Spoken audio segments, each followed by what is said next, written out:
أعوذ بالله من الشيطان الرجيم بسم الله الرحمن الرحيم الحمد لله رب العالمين وصلى الله على سيدنا محمد وعلى آله وأصحابه الطيبين الطاهرين ومن تبعهم بإحسان إلى يوم الدين أما بعد Hamdi dhe të gjitha falënderimet I takojnë Allahut subhanahu wa ta'ala, krijuesit të gjithësisë.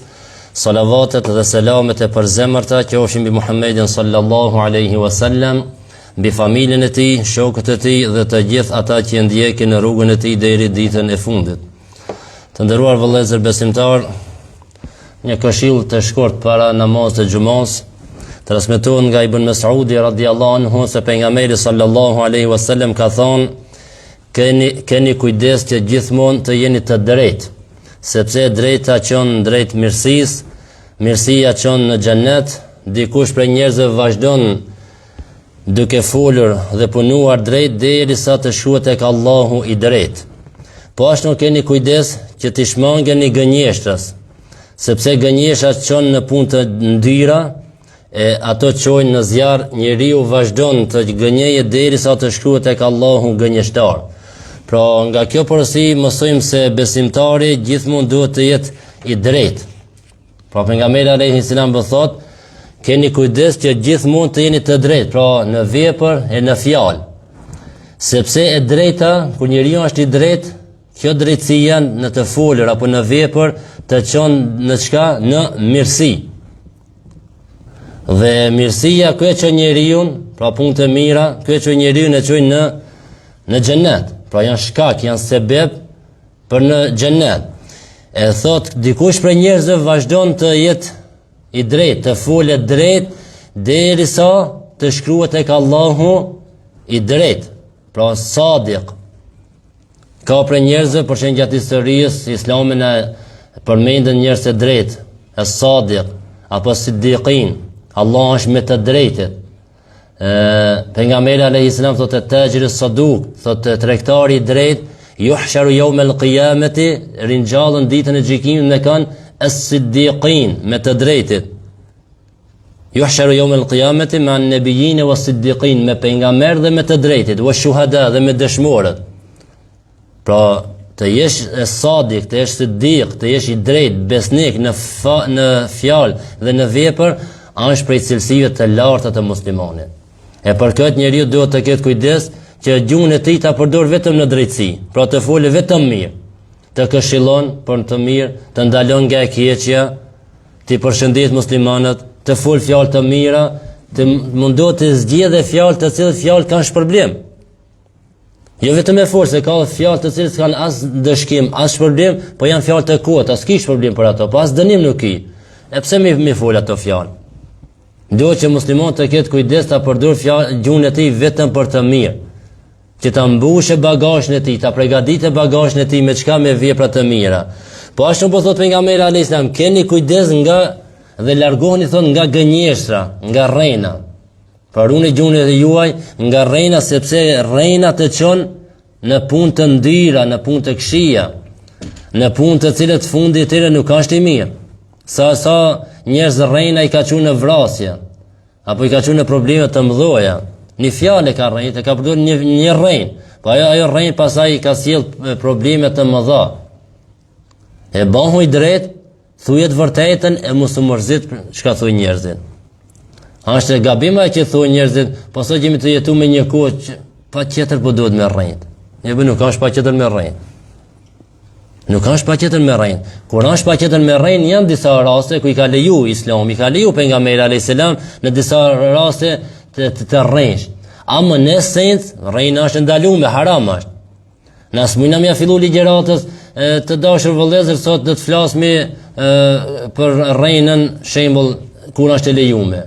Jo të na duhet të tregu rrejna se është ndaluar me Kur'an, me hadith, e kështu me radhë. Pastaj mund mi tregu atë raste kur e ka leju pejgamberi alayhis salam rrejnën. Tash jo kret fjalët në mishnit e ki hadith me thonë, pejgamberi alayhis salam ka thonë lejodën e rrejna. Po mo, a merr pjesë të këto 3 rastet? Për shembull e para është rasti në luftë. Kur është gjendje lufte, ki drejta me rrejt armikun. Si me rrejt armikun? për shembull, nuk i tregon te armikut sakt sa ushtari kije, sa armatimi kije, planin e jov, kur doni me gjujt, kur doni me bat, kur doni me bën kët. Ti s'ja ban lisëm i thon armikut çe, hajde. Po pejgamberi alayhis salam thotë el harbu khid'a, lufta është mashtrim. Po ta mashtrojsh armikun, nuk shon gjithmonë vetëm me forcë, po ka edhe mashtrime në luftë. Pra në gjendje lufte lejohet rrejna ndaj armikut. E dita për shembull rrejna kur lejohet kur një burr dhe një grua, një çift për shembull dojnë mu nda, kanë rri puna dete, shkurrëzimi, kanë probleme zveti, edhe atëherë nëse do me ndërmjetësuti mes tinve, nëse ka nevojë me shtu ndonjë fjalë me rrejn diçka për mi afru ato, është e lejoshme. Shembull, rrejn tash. Çfarë rrejni, jo me shku me rrejn një fjalë që s'ka lidhje me problemin e tinve. Me shku me kallë një lajm të rrejnshëm. Po mes aty për shembull i thot gruas, shire pa ordish atë burri jot për shembull kena fol për jetën e juve, burri halat dorë për shembull, po i shkon nervoze kanë aty me ndresh, edhe pse si ka thonë do fjalë ti mund me ndresh.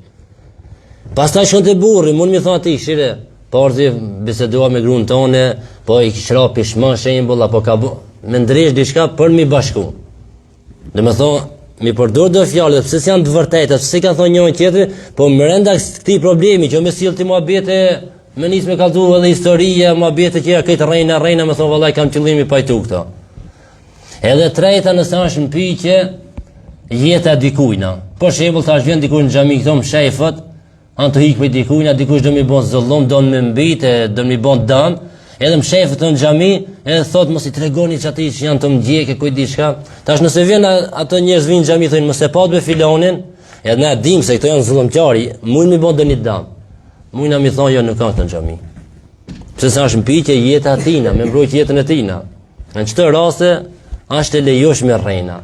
Ama ja mishnita krejt rrejnët ku punojnë na për me tregtie, me kerra, na për rrugë, kujt disha këtë mishtin këtë rast me thonë pejgamberi alayhis salam e ka leju rrejnën. E ka leju, po kur e ka leju? Ti a merr pjesë e njëra për këtij trijave? Jo. Po atë nuk lejohet me rrejnë. Po ka shumë ngushtë se ngushtë. Shikoni, në islam duhet me peshu senet me islam. Islami a lejon çka nuk e lejon. Gjendja jote, situata jote, a është arsye për me rrejt apo nuk është arsye? Se si cili që rrejnë, si pas ati e ka një arsye, kur kuqi nuk rrejnë të pi qaj për pikqive, veç për rrejnë. Si cili person kur rrejnë, si pas ati e ka një arsye, po ajo arsye pranohet në islam? Tash duhet me shiku, nëse pranohet, atëherë s'ki bon gjuna, nëse nuk pranohet, ki bon gjuna. E për këtë pejgamberi alayhis salam po thotë, keni kujdes, shmanguni gënjeshtën, sepse gënjeshtra çon në punë të ndira, në punë të këqija. E ato çojnë në zjarr punë të këqija. E pasaj thot njeriu vazhdon të gënjej derisa të shkojë tek Allah gënjeshtar. Pra e merr titullin si çka gënjeshtar. Se tash njëri nëse vetëm një herë gënjen apo një derë ka gënjej rrein, mi thon që janë gënjeshtar, me shtinat listën e gënjeshtarëve. Jo, pejgamberi alayhis salam po thon njeriu vazhdon të gënjej, pra vazhdimisht gënjen, thot derisa te Allah të llogaritet gënjeshtar. A tjetri vazhdon vazhdimisht të folë dhe të punojë drejt derisa të shkruhet tek Allahu çka i drejt. E për këtë, kjo këshilla e pejgamberit alayhis salam po na mëson se besimtari gjithmonë duhet të jetë i drejt, ta ruajë gjuhën e tij. Nuk ka pa tjetër me kalu natën, me bën atmosferë, me bën shoqënisë me çka me rrejna. Pejgamberi alayhis salam ka thonë la yasluhu al-kadhibu fi jiddi wala fi hazl. Rrejna nuk lejohet as kur je serioz, pas në hajgare. E sa njerëz rrejn në atë ditë me hajgare. Mishni qirt me kesh, apo me ndresh pak muhabetin, nuk lejohet rrejna. Është ndalume, nuk ka lot koha me rrejn. Sa që dini edhe njerëz që kanë dalë një ditë rrejnës, një prillin. Dita e rrejnave. A di kështu 364 ditë nuk rrejn, po veç atë ditë, a di e kanë ditë rrejnave. Jo, ditë rrejnshën edhe më shumë. Sa ka pas raste, vëllai ka pas raste që dikan e kanë bërë shkaki i rrejnë se kanë bërë me çun spital njëri. I ka ratë fikte, ka u vetdijen apo ka pëtimet që kanë vdek. Tregohet një rast një gruaje se ka pas një djalë të vetëm. Mas një kohë të gatë, një djalë ka pas. Edhe ditën e një prilli, ditën e rrejna që pithojnë, i kanë bërë telefon shoqënia atij, bëjmë hajgar me nonën e tij. A di se dita e rrejnave dhe Edhe kanë lajmëruar, kanë thonë djalë ka bën ndeshje, ka vdekë atë. Ajo pe mërzije, spi skeçit, pika tek. Shkoj nona. Po nëse kam të bëj hajgar, shkoj, më të nash ban hajgar, nash mos ban, shkoj. Nuk kthehet. E nuk lejohet me rrejt as me 1 prill, po as tan vitin. Nuk lejohet rrejna. Nëse dikush e lejon rrejnën, thot ban me rrejt, e ka lejuar një haram. E kush e bën halal një haram, a njeri ka më kufër, se Allah e ka ndaluar rrejnën. Pejgamberi alayhis salam e ka ndaluar rrejnën. E nëse e lejon, ata ki bën kufër, sepse të lejuar të haramit është kufër, të ndaluar të lejuarës po është kufër. Nëse janë halal në Islam, do të ndalon e bën haram, nuk kemi na që i bojmë se të haram apo halal. Allah i ka vendosur ato, pejgamberi alayhis salam. E duhet me pas kujdes. Po s'po shkon valla veç me drejt. E kam provuar me drejt, s'po shkon, ja kam nisë dhon për rrejnë. Atë qoftë në punë apo qoftë në rrugë apo qoftë me njerëzit, se këtë për rrejnë dhon për rrejnë. Po ti me këtë kime hinë vorë me ato, vetë kime hinë vorë. Ti vetë kime dhon llogari. Vetë kime peshu punët e tua, kanë mu peshu punët e tua në ditën e gjykimit. E jo me tjerë. E det atë mohabet nuk është e vërtetë, kjo këtë po rrejnë tash dhon po duhet me rrejnë. Nuk po shkon me drejt, pa qetën me rrejnë. S'po mshitet as molli, s'po mshitet as ajo, as kjo pa rrejnë. Po, domethënë ti në drejtsinë tonë, po thojnë ashtu thoj, në drejtsinë tonë që i mundu, ndoshta nuk ka qenë sinqert ajo. Ndoshta s'ka qenë edhe sinqert. Se ti molli s'po mshitet, po çaj që ashi çaj në riskijot, ai që nuk ka shit nuk ka riskijot, pa kuptoje. Pse me rrejnë a do shitet, pa ai që u shit me rrejnë, po haram i ki ato. Te ke rrejnë, e ke shet një kerr, e bën atë kerrin për mashallah, i ka këto, gjithë desenin nuk i ka. E ke rrejnë. E ki mashtru. E për këtë, kujdes nga gjuha, të munduhen të flasin vetëm drejt, të punojnë vetëm drejt, sepse të drejtet i dënë Allahu, të drejtet kanë gradat e larta në ditën e gjykimit, e të arrujnë gjuhën tonë çka po flasmi. Qoftë në me shoqni, qoftë në punë, qoftë në rrugë, qoftë në shtëpi, me ka të qoftë edhe me fëmijën. Sa njerëz rrejnë non stop me fëmijën, të e mashtru fëmijën diçka, e mashtrujnë me rrejna. A llogarit rrejnë, gjuna. Çdo fjalë që thotë i biri Adem pranë ti janë me lajket, mund Raqib dhe Atid, ja shkruajnë veprat e tij. Raqibi shkon ka ona gjatë, veprat e mira, Atidi shkon veprat e këqija nga ona e majt. Çdo fjalë që i hedh ti, ose Raqibi ose Atidi ka më shkruajnë. Nëse shkon ka ona gjatë, do të thonë ki bën mirë, nëse shkon ai ka ona e majt, ki bën keq. Nuk rritet fëmia me rrejna. I bën zilës dikush te dera, shih fëmia për derë, o babi filani kana. Thuj, s'jam këto. Dela fëmijët, jo babi nuk ka këto, ka shku te puna, ka shku diko. Me shka për rrit fëmijën? Me rrejna. Edhe ati që na i pëlqen e i s'ku të rrit, kjo po kri ka punë që kjo rrejna pak, ade? Mjë hik njerëzë, mjë hik takimeve. Thirë dikush në telefon, fëmija babi po thirë filoni. Qene thuj nuk jam këto ne. Rrejnë. Dhe më thonë fëmijën ta për rrit me rrejna.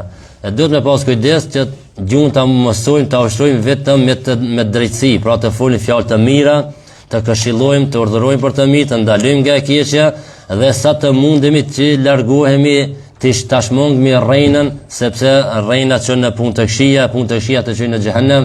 Elusim Allah subhanahu wa taala që gjuhën tona të bëjnë gjuhë të cilët e përmendin Allahun, që flasin vetëm drejt, gjuhën të cilët urdhërojnë për të mirë dhe ndalojnë nga e keqja.